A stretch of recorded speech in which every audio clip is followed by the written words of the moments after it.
Okay, this is a 2014 updated CAT. Question 2. Not an easy question. So we'll see what we can get from it. Now it says, between what values of x will y be positive if? Now we solved one of these in class by looking at the graph and asking ourselves what values of x give a positive y value. So we're going to have a look at a graph. This is a parabola. In particular, we wanted to know where it cut the y-axis. The x-axis, sorry, we wanted to find the roots or the x-intercepts. The x-intercepts we get by finding out where it equals 0, because at the x-intercepts the y-coordinate is 0. I can see clearly one of them is at -1, so there's an x-intercept over here, -1. And then we've got to ask ourselves what value that I substitute into this bracket, into the if x, will give me 0. 3 equals 2x, adding 2x to both sides, and then we'll divide by 2. X equals 3 over 2, or 1.5. That's over here. Now it's interestingly, it's a negative quadratic actually. Negative quadratic. Because when I expand that, I'll get a negative 2x squared term. So it's upside down, so it's actually looking like that. Between what values of x will y be positive? Well, I can see if I chose x equals 0 in here and substituted it into that formula, the value would be up here, which is positive. X equals 1 must be in here if that's 1.5. Now if I substituted 1 into that rule, I'd get a y value up here, which is also positive. In fact, for any x value in here between the roots, when I substitute it into the rule and plot the points, they'll all be positive above the x-axis. So I want all x values between -1 and 3 over 2 or 1.5, and when I substitute an x value in that range there, I should get a positive y value coming out. Right, part B, also tricky. For this one, you really have to think about what's happening in this situation. So Sam is paid $25 to make 5 deliveries. So 5 deliveries a day, he gets a standard $25 paid. Now if he makes an extra delivery over the 5, he gets an extra $2.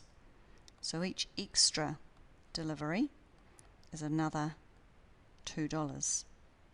And he's earned $47. So he's clearly done quite a lot of extra deliveries there. Now if we were doing this by hand, of course, we'd probably subtract the 25, which is the standard 5 deliveries he does, which gives me 22. Divide that by 2 and I can see he made an extra 11 deliveries. Plus the 5 is 16 altogether. Now we need to be able to do this with some algebra, unfortunately, if we want credit for it. You could try, if that's all you can manage, then the answer is 16 deliveries. You've used trial and error or correct answer with no algebra. Let's try some algebra. So the 47 was gained from the standard $25 plus $2 for each delivery over the 5. So if we let D be the total number of deliveries, if you subtract the 5 that he made the $25 for, then that should be the extra deliveries above the standard 5, and these are the ones he gets charged $2 for. So now doing some algebra on this. Of course there are other arrangements you could make. 25 minus 10 is 15. So we want to subtract 15 from this side.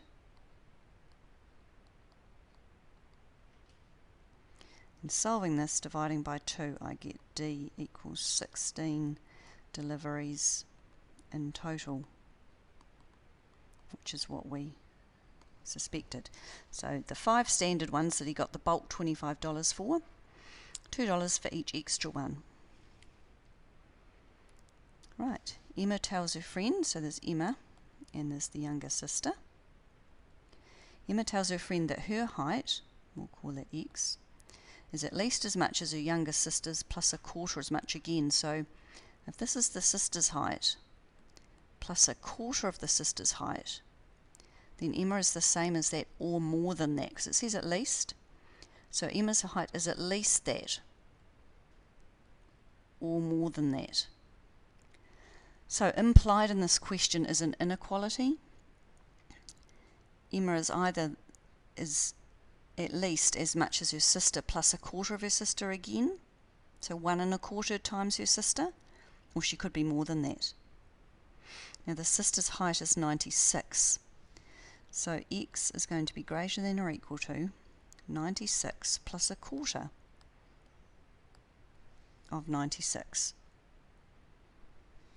So Emma's height greater than or equal to 96 plus, now we need a quarter of 96, so that relies on you and a little bit of division. 2 4s are 8, carry the 1, 4s into 16 go 4.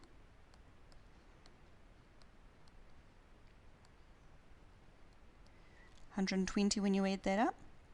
So Emma is at least 120 centimetres or more than that. We're asked to compare Emma's height with her sisters.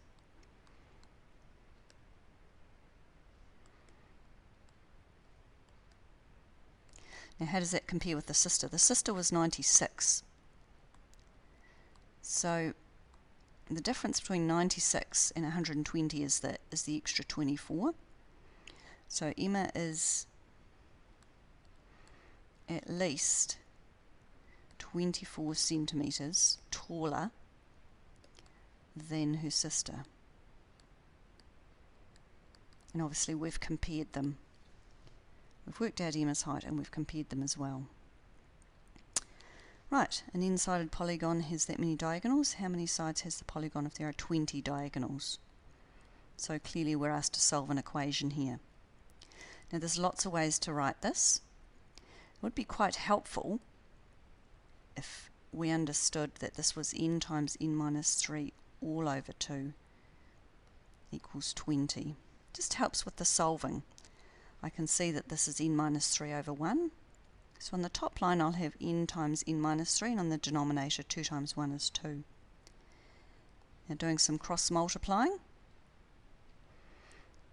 n times n minus 3 equals 40, or we're multiplying by 2 on the other side is another way to work that out.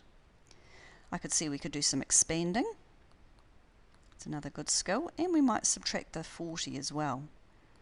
And the reason I want to do that is because I can see this as a quadratic equation, and to solve quadratic equations we need to get 0 on the right hand side. Next step of course is to factorise. Factors of 40, there's quite a few. 5 times 8, 2 times 20, 4 times 10, there might be others as well, 40 and 1, but I can see that the 5 and the 8 should work. To get minus 3 we'll need a minus 8 plus 5. And now solving that we get n equals 8 or negative 5. Now it says how many sides has the polygon. You can't have negative 5 sides.